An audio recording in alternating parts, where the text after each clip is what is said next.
Саламатсыңарбы балдар? Силер менен биринчи онлайн сабагыбыз башталды. Анда эмесе сабакка көңүл бурабыз. Бүгүн күнгө бейшемби. Чын Куран айынын 2-си. Бүгүнкү силер менен өтө турган темабыз кыргыз макал лакаптары. Макал лакаптар фразеологиялык бирдиктерге жакындашып кетет. Болгону макалдар сүйлөм түрүндө берилет.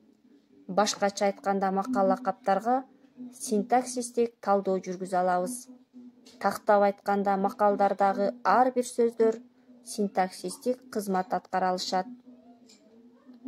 Азыр мен силерге бир топ макалдарды мисал келтирип кетемин.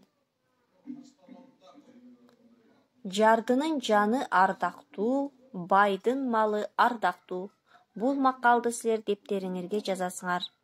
Макалдардан сүйлөмдүн баш мүчөлөрүнүн астын сызабыз. Кийинки макал.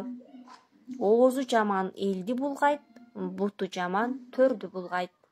Бул макалды дагы дептериңерге жазып, сүйлөмдүн ээсин жана баяндоочунун астын сызабыз. Жана ээ менен баяндооч кайсы сүйлөм сөз түркүмдөрүн аткаргандыгын үстүнө жазып коебуз. Макал лакаптар көбүнчө таалим-тарбия максатында да берилет. Макал лакаптар аркылуу биз бири-бирибизге, башка адамдарга тарбия берсек да болот. Мисалы, баш акыл үчүн, акылман эл үчүн. Бул макалдардын ичинен силер канчалык тарбиялык мааниси бар экендигин түшүндүңөр окшойт. Ошондой эле макал лакаптар адамдардын турмушундагы түрдүү кырдаалдарды да чагылдырат. Мисалы, адам аласы ичинде, мал аласы тышында. Бул жерден биз адамдардын ички кыял жоругун, мүнөзүн биз сыртынан биле албайбыз. Ал эми адамдын кандай экенин сыртынан билүүгө болот. Кийинки макал. Адам ойго тойбойт, бөрү койго тойбойт.